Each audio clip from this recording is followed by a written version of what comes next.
Assalamualaikum warahmatullahi wabarakatuh. Bertemu lagi bersama saya Agus Maulana dalam pembelajaran Pendidikan Agama Islam, yang mana pada kesempatan kali ini kita akan membahas materi tentang ibadah dengan disiplin dan penuh harap kepada Allah Subhanahu wa taala serta peduli terhadap sesama melalui sholat sunnah, yaitu sholat gerhana, sholat istisqa, dan sholat jenazah. Nah, sebelum memulai pembelajaran, marilah kita membaca basmalah terlebih dahulu.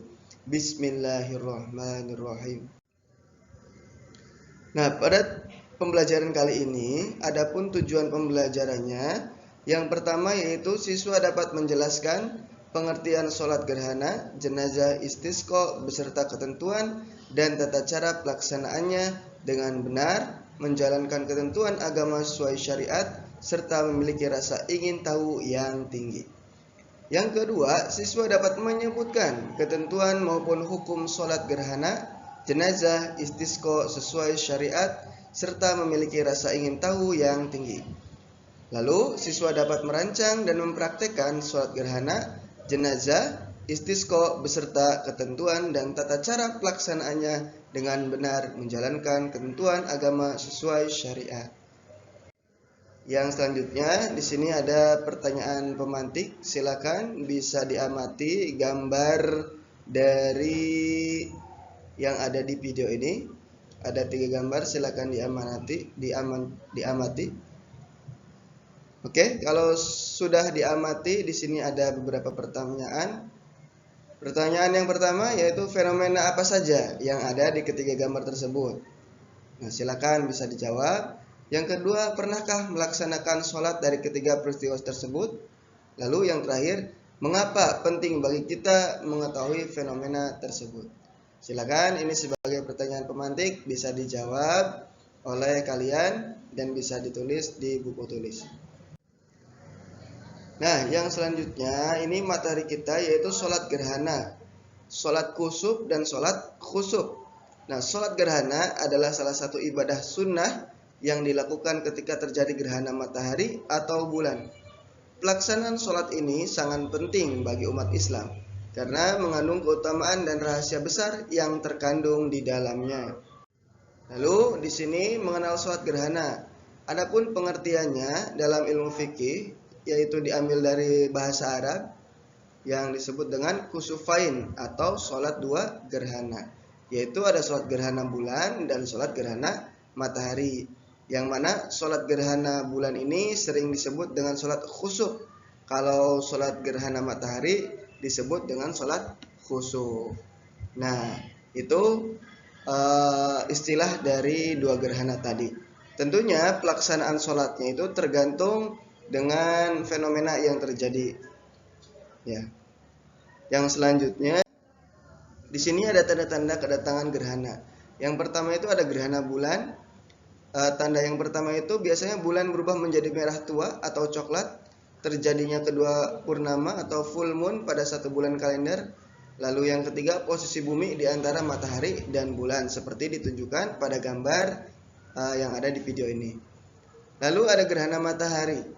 Tanda-tandanya yang pertama itu terlihat cincin api pada bagian matahari yang masih terlihat, terjadinya kedua ambyar atau new moon pada 1 bulan kalender, dan yang ketiga yaitu posisi bulan di antara matahari dan bumi. Nah, lalu di sini hukum dari sholat gerhana yaitu sunnah muakkad, yaitu sangat dianjurkan. Tentunya pelaksananya juga disunahkan secara berjamaah. Namun pada sholat gerhana ini boleh juga dilakukan secara munfarid atau sendiri. Nah, di sini waktu pelaksanaannya yaitu selama terjadi gerhana, baik matahari maupun gerhana bulan. Lalu di sini ada tata cara sholat gerhana. Yang pertama itu dilalui dengan niat dulu. Nah, kalau niat sholat gerhana matahari, usolli sunnatali kusufi rakaataini makmuman atau imaman lillahi ta'ala. Kalau gerhana bulan, usolli sunnatal khusufi rakaataini imaman atau makmuman lillahi ta'ala. Itulah niat dari kedua gerhana. Nah, lalu Yang selanjutnya, setelah membaca niat, kalian bisa melakukan takbiratul ihram, yakni membaca takbir sambil mengangkat tangan. Lalu setelah takbiratul ihram, membaca Al-Fatihah, dilanjutkan dengan surat atau ayat dalam Al-Quran. Yang keempat yaitu ada ruku.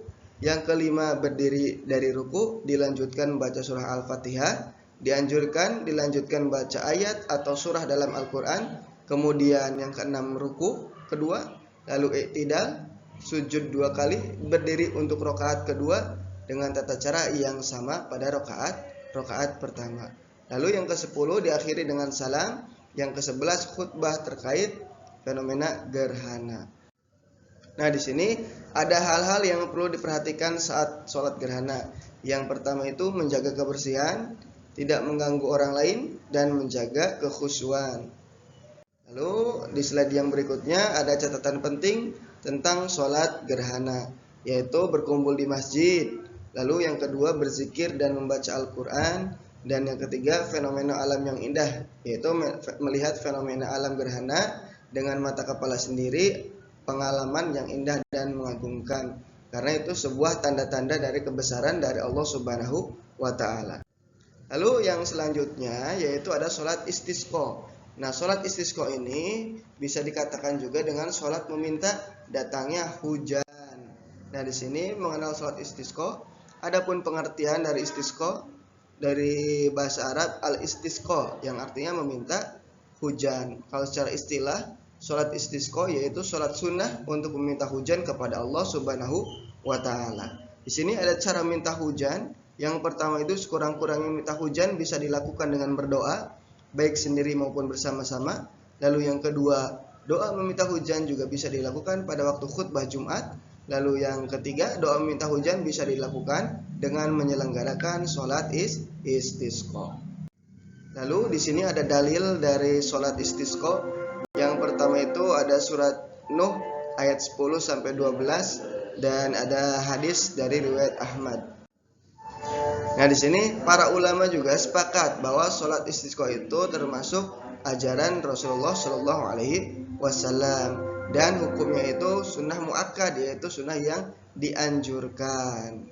Nah, itu mengenai hukum dari sholat istisqa.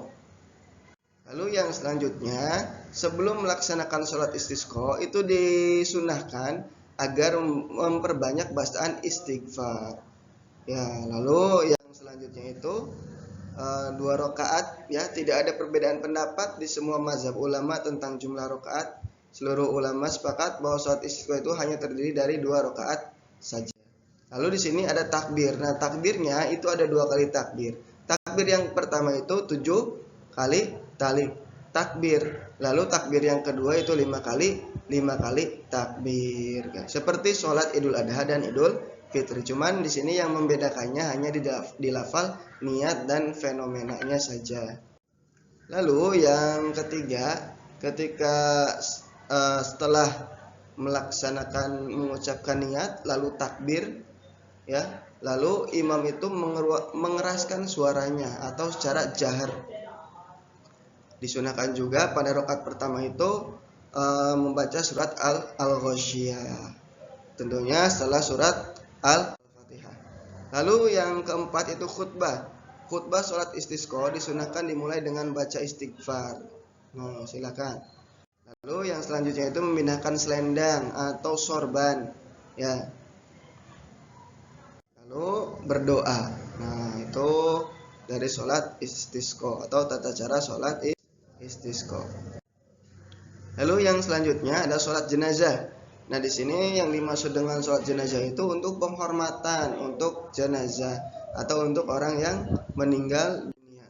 Di sini menurut fikih sholat jenazah, yang pertama itu sholat jenazah itu sholat yang dilakukan oleh orang yang hidup kepada orang yang meninggal dunia. Lalu ada syarat sah sholat jenazah. Syarat sah sholat jenazah yang pertama itu jenazah telah dimandikan. Lalu yang kedua jenazah telah dikafankan. Lalu yang ketiga menghadap kiblat, dan yang keempat jenazah berada di hadapan orang yang sholat. Adapun rukun sholat jenazah yaitu ada 7. Yang pertama itu membaca niat, yang kedua berdiri bagi yang mampu, dan yang ketiga itu 4 kali takbir, yang keempat membaca surah Al-Fatihah bagi takbir yang pertama, lalu yang kelima bersolawat ke atas Nabi selepas takbir yang kedua, yang keenam mendoakan mayat selepas takbir ketiga, dan 4. Lalu yang terakhir memberi salam. Nah, di sini ada kewajiban terhadap jenazah. Yang pertama itu harus memandikan. Setelah dimandikan lalu dikafani. Nah, setelah dikafani itu menguburkan. Nah, 4 kewajiban ini atau yang tadi itu hukumnya fardu kifayah. Artinya wajib dilaksanakan. Nah, di sini ada tata cara sholat jenazah. Dimulai dengan niat dulu, ya. Silakan bisa dilihat lafaz niat yang ada di dalam video ini. Ya, setelah niat lalu berdiri. Nah, sholat jenazah wajib dilaksanakan dengan berdiri sebagaimana ketentuan dalam sholat fardu, kecuali ada halangan yang menyebabkan tidak bisa berdiri.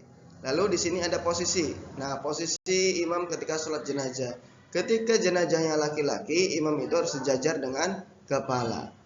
Lalu kalau jenazah perempuan itu harus berada di tengah-tengah, ya, berhadapan dengan pinggang jenazah, kayak gitu. Lalu di sini ada tata cara sholat jenazah. Yang selanjutnya itu takbir 4 kali. Takbir pertama itu membaca surat Al-Fatihah, lalu takbir yang kedua membaca sholawat, yang ketiga atau takbir yang ketiga itu membaca doa untuk jenazah, takbir yang keempat membaca doa kembali, lalu takbir setelah membaca doa di takbir yang keempat lalu mengucapkan salam. Nah, setelah itu silakan bisa berdoa untuk jenazah yang disolatkan.